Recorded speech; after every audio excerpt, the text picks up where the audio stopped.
Gusto ko lang ipapakita sa inyo guys ang connection ng ating Y-delta connection, kung paano natin i-connect.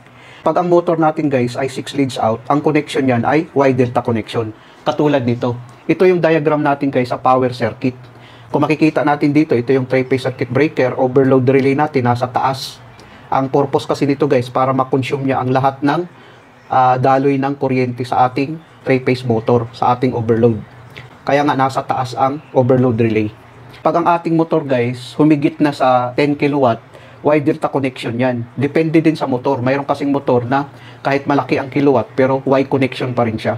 Pero pag Y-delta connection guys, malaki ang kilowatt ng ating motor.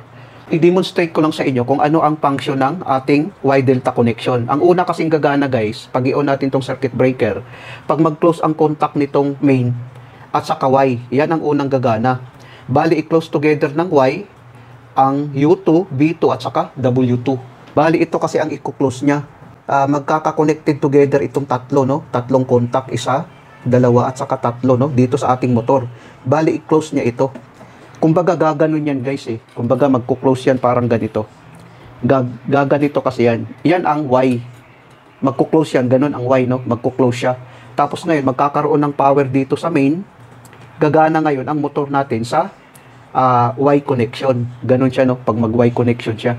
Kasi ito, mag-close together ito. Naka-connected together kasi dito sa taas dahil mayroong jumper. Mag-close yan siya, no? Gagana ngayon ang motor natin sa Y.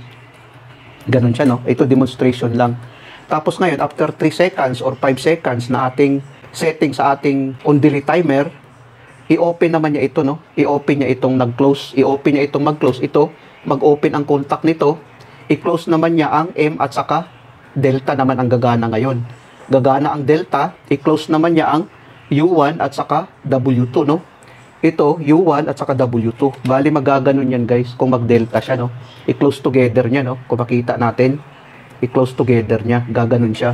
Tapos, ang B1 naman at saka U2, i-close together niya, no? Kung makikita natin, parang gaganon yan siya, gaganon siya. Gaganyan.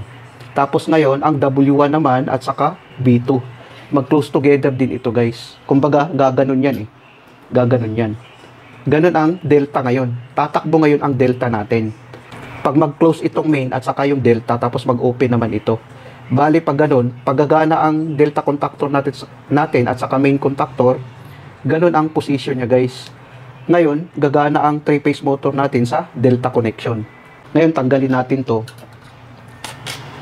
Kung makikita natin dito guys, ito na yung 6 leads out natin, no? 1, 2, 3, 4, 5, 6. Ang mayroong resistance dito, itong U1 at saka U2, ito at saka ito, dapat testeran mo ito. Mayroong resistance yan. Ito naman at saka ito, mayroong resistance yan. Ito at saka ito, mayroong ding resistance yan, dapat. I-try natin ngayon na ating tetesteran, no? Gamit ang multimeter, nakasetting sa times 1. I-calibrate natin ang test probe kung gumana ba ito. Yan, gumana ang ating multimeter, no? Ngayon, i-try natin. I-try natin ito at saka ito. I-try natin. Ayan, mayroon siyang resistance. Kung makikita natin, oh, mayroon siyang resistance.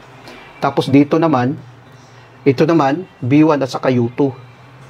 I-try natin to. Dapat mayroon tong resistance. So, mayroon siyang resistance, guys. Kung makikita natin, oh. Tapos ito namang W1 at saka W2, dapat mayroon tong resistance din. I-try natin dito. I-gano natin. Mayroon din siyang resistance, no, kung makikita natin. Tapos guys, dapat ito, wala tong resistance, no? Ito siya at saka ito. Pag ating tetesteran kung mag-delta siya. Dahil kung may resistance ito guys, may problema sa connection. Dapat walang resistance yan kung makikita natin, no? I-gano natin, dapat walang resistance. Wala siyang resistance. Dito din, wala din siyang resistance. Dito naman, wala din siyang resistance. Ganun ang dapat guys. So, ibig sabihin, ang connection natin tama ito. Dahil kung mag-delta kasi guys, mag-close together ito. Mag-close together ito. Mag-close together din ito. Ganun ang function ng ating Y-delta connection sa ating motor. Ito guys ay sa power circuit ito. Hindi kasama ang control circuit. Ito na yung Y-delta connection natin sa ating explanation.